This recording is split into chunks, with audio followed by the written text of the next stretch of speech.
Hello everybody, this is Old Soldier. Today's episode we're going to talk about the A.G. Russell Sting 1A. Now, CRKT, Columbia River Knife and Tool Company, makes a copy of this. This is not it. This is the original. This is an A.G. Russell 1A Sting. Now, A.G. Russell was a custom knife maker, and he designed this knife for self-defense or survival or combat, however you want to say it. But clearly this is designed for combatives or self-defense. And he designed it out of a single piece of steel. And this one is made out of 440C steel. It has a black powder coat. And I've had this thing for almost 40 years. I bought it in the mid-80s.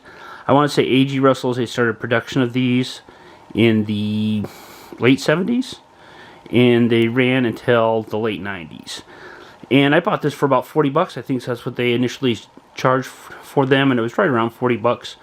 When they quit manufacturing them, I don't know what their price were, but now if you try to get them there, these are out of production, and they go, if you can find them, I've seen them as low as about 140, and I've seen them as high as around 200. CRKT, the copy they make, and I don't know, but generally CRKT doesn't make junk. Their copy is a pretty good copy, and it costs around 40 bucks. So these were made in Solingen, Germany. Like I said, and I think they were brought back. A.G. Russell was based out of Arkansas, and I think the blanks were made there, and then they were finished in Arkansas. I think. I'm not 100% sure about that. But these are a handy little knife. Came with this sheath, a little spring clip. These are very easy to conceal. And what I bought this for was when I was in the military.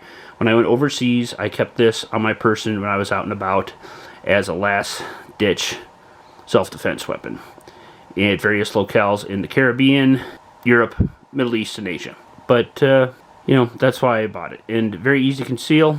Has a little hole for a lanyard if you had to use it. This has a spear tip and is a hollow grind, and is pretty easy to sharpen, and it keeps a decent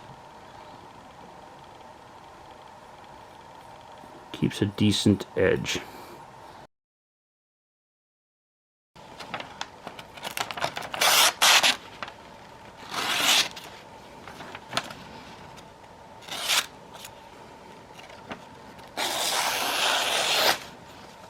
Really a nice handy little knife. The overall length of the Sting 1A is 6 3/4 inches. The blade length is 3 1/4 inches. The total weight is less than 4 ounces. It is really hard to tell, but if you look on the hollow, on the top it says A.G. Russell, on the bottom it says Solingen, Germany, in the middle it says Springdale, Arkansas, USA. These were drop forged knives. They were made in Solingen, Germany. The original came with a leather sheath with a spring steel clip. Some folks call these a boot knife. I suppose you carry them in the boot. I was not, I suppose a cowboy boot or something like that would probably work. I was not much on carrying knives on the boots. I don't think I ever carried it one time. But these would secrete nicely on my person. I carry them in my belt, sometimes in small in the back, sometimes on the side, sometimes in the front.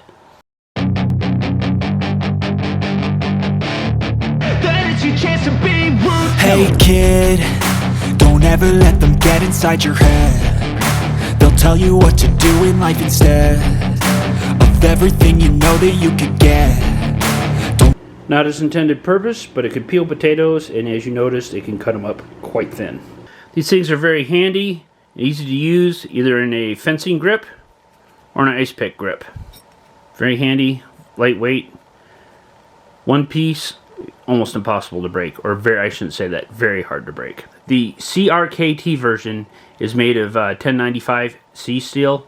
I've just seen them in passing. One thing I do hear about them is they come with a very nice Kydex sheath with straps where it can be strapped to an arm or a leg. It can also be secured to a belt, and it has a Kydex style sheath on it that holds the blade securely.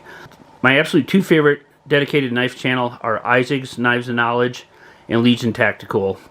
And Gruggs and Isaac do a great job.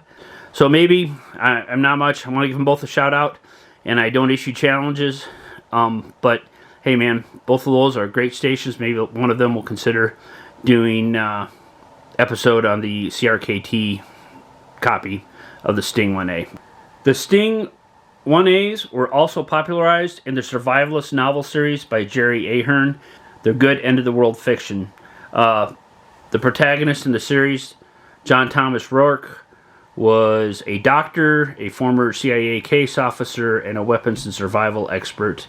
And he is caught up trying to get back with his family during the midst of a nuclear war in Russia and Russian occupation of the United States. Good pulp fiction as I remember, at least it was when I was a teenager or in my very early 20s. Where can I find one of these now? Well, you can find the CRKT copy anywhere. An additional A.G. Russell will cost you, they'll cost you around $200 or more. Like I said, when they first came out, they were about $40. When at the end of the production, when they quit making them in the late 90s, they were around $100. But, you know, for the best bet, I think the CRKT copy for about $40 is a pretty faithful copy. Don't know for sure. Somebody, if you have first-hand experience with it, please leave something in the comments. Anyway, this is Old Soldier, but this has been an old friend for close to 40 years. This is my review of the original A.G. Russell 1A Sting Dagger.